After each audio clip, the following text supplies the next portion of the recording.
I've always been a simple man, content with the repetition and familiarity that blue-collar life offered. Day after day, I toiled away on the woodline, my hands calloused from the relentless work. The monotonous routine seemed comforting, an escape from the complexities that haunted the outside world. At the factory, time blurred together, merging into an endless stream of sawdust and sweat. But little did I know, there was something lurking beneath the surface of my mundane existence, waiting to reveal itself. It was as if the very air whispered secrets, hinting at a darkness I couldn't begin to understand. You see, we worked by the edge of the woods, where the trees breathed life into our livelihood. The rhythmic sound of machinery drowned out any other noise, and my focus was devoted solely to the task at hand. Yet sometimes, in moments of weakness or deep contemplation, I could sense an abnormal stillness.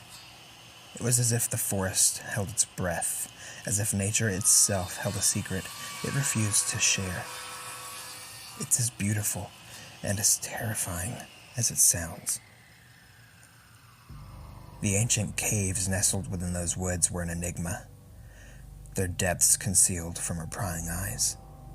Rumors floated around the factory, whispered tales of surreal experiences and eerie phenomena. But like most of my coworkers, dismissing them as mere myths was the easiest path to take. We needed the paycheck more than we needed answers. But I had no idea how much that was going to change. I was in the middle of my shift at the factory when my sister Sarah called me on the branch phone one evening. They called me down from office, and I wasn't really sure what to expect then. As soon as I answered, an eerie static noise poured through the speakers, making it hard to hear her. My heart raced as I tried to make sense of her panicked voice. Through the crackling of the connection, I could faintly make out her screaming something about caves. The urgency and fear in her voice sent chills down my spine. Something was clearly wrong, and I needed to help her. Before I could gather any more information, the line suddenly cut out, leaving me standing there in complete panic. Thoughts raced through my mind, imagining all the possible dangers she could be facing in the caves. As I frantically tried to make sense of the situation, my boss approached me and reminded me that if it wasn't an emergency, I should get back to work. But how could I focus on my work when my sister's safety was at risk? Despite my boss's words, my worry for Sarah overwhelmed me. Ignoring his admonishment, I quickly explained the situation to him, fervently pleading for his understanding. Seeing the genuine concern in my eyes, he reluctantly agreed to let me leave and attend to my sister's distress. I was just grateful that he understood. My mind continued to spin with worry. I knew I needed to reach Sarah as soon as possible, find out what had happened, and do whatever it took to ensure her safety. But where is she? I still don't know. I'm sorry. As the words left my boss's mouth, granting me permission to leave, a surge of relief washed over me. Without hesitating, I bolted out of the factory, not bothering to spare a glance at my bewildered coworkers. Their confused expressions meant nothing to me at that moment, for my mind was consumed with one purpose: saving my sister. My legs propelled me forward, my every step fueled by an urgency I could not ignore. It was as if an invisible force guided my body towards a destination I had not consciously chosen, but instinctively knew. I could have stopped, questioned the strange turn of events, and returned to the factory, but my determination eclipsed any confusion I felt. Soon enough, I found myself deep within the woods, my feet carrying me effortlessly towards a particular cave. How was this possible? The caves were at least half a mile away, and I hadn't been running more than a couple of minutes. It defied all logic, but logic was the last thing on my mind. Confusion gnawed at me, but I pushed it aside, determined to accomplish my mission. My sister needed me, and every passing second counted. Nothing else mattered. I stood at the entrance of the cave, calling out for Sarah with all the energy in my voice. My words reverberated through the depths of the darkness. The eerie echo only added to my growing unease, but I refused to let fear take hold of me. Feeling the weight of the situation, I swiftly unzipped my backpack and fished out the flashlight provided by the company. It was a sturdy and reliable flashlight that we always carried during closing time for emergency situations like these. As I grasped my flashlight in my hand, its familiar weight brought a flicker of reassurance. The thin beam of light pierced through the enveloping darkness as I switched on the flashlight.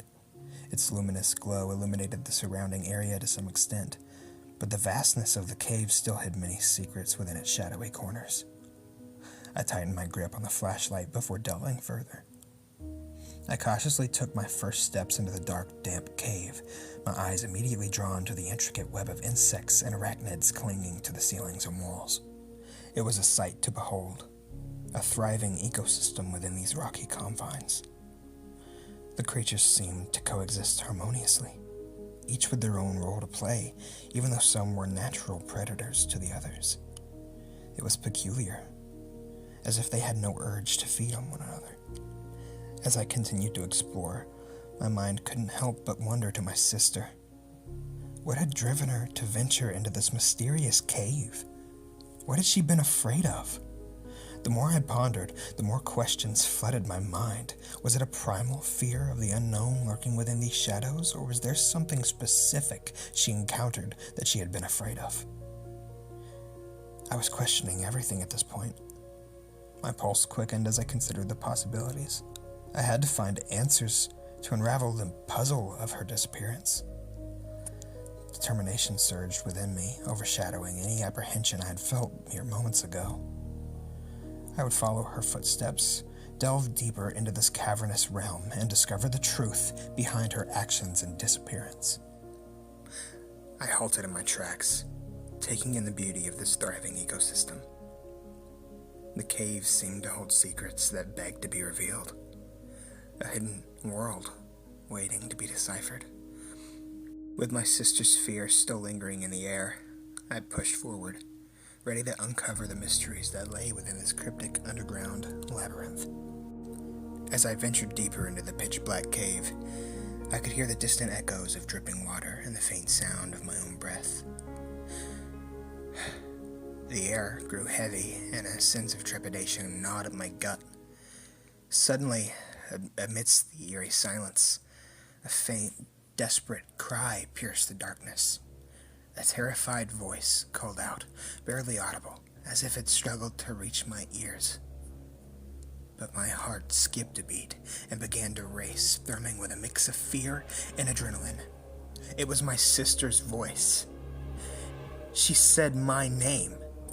At that point, my instincts kicked into overdrive, overriding my rational thoughts. Without a moment's hesitation, I sprinted forward, my footsteps blending with the eerie echoes of the cave. Every fiber of my being urged me to go faster, to reach her as quickly as humanly possible. I dodged sharp stalagmites jutting from the ground, and my breath came in ragged bursts as I pushed my body to its limits. The walls closed in around me, pressing against my sides like silent apparitions, but I paid them no mind. All that mattered to me was getting to my sister and reassuring her that she was not alone in this darkness. The further I delved into the cave, the more distorted her voice became, carried away by the vastness of it. Panic threatened to consume me, but I resisted, focusing my thoughts solely on finding her and ensuring her safety. The cave was deteriorating my sanity, becoming more suffocating with each passing moment. I had reached a point where I had no other choice but to maneuver my way through the narrow gaps between the walls, discarding my backpack and pulling it laboriously behind me. Every muscle in my body protested against the cramped conditions, but my desperation to find Sarah spurred me on. I couldn't understand why her voice seemed to drift further away instead of growing nearer. Panic mingled with frustration as I strained my ears, desperately hoping to hear even the faintest echo of her cries. I could hear her, but barely. How could she be slipping away from me when I was doing everything in my power to reach her? A flicker of light caught my attention, beckoning from a distance. It appeared to be some ways off, teasing me with the possibility of escape from this nightmare. But to pursue the light, I had to make a difficult decision: abandon my backpack and a majority of its contents. My mind raced with conflicting thoughts. Sarah's safety was paramount, but without the supplies in my backpack, our chances of survival would diminish significantly. The weight of the decision pressed heavily upon my shoulders, urging me to choose wisely. For now, I reached a pause, caught between the urgency to keep going and the need to hold on to what little security I had left. Cramped between the cold, damp wall of the cave, I found myself at a crossroads. Desperate to find my sister, I knew I had to make a decision. So with trembling hands, I hesitantly reached out and grabbed two items: the trusty flashlight and a combination blade that was tucked away in the pack I had been tirelessly dragging behind me. Determined to press forward, I mustered up all the courage I had and left the backpack behind. As I cautiously ventured further into the cavernous depths, my senses suddenly brought my attention to something peculiar. The flickering beam of the flashlight revealed a sight that sent a shiver down my spine. A heavy metal door stood defiantly before me after I escaped the clutches of the earth. Confusion etched its way onto my face as I contemplated the presence of something man-made in this desolate cave. Questions raced through my mind, each more perplexing than the last. How and why was there a door, hidden from plain sight, deep within these earthy walls? The realization that this discovery held the potential answers I sought only intensified my determination to uncover the truth. I honestly was scared. My heart was pounding out of my chest as I approached the door. The mere existence of this door both intrigued and frightened me. What secrets lay beyond this unwavering barrier? Was it a mere coincidence or a deliberate marker leading me to my sister? Pushing aside the surge of fear, I steeled myself for what lay on the other side of this door, knowing that whatever it was could change everything.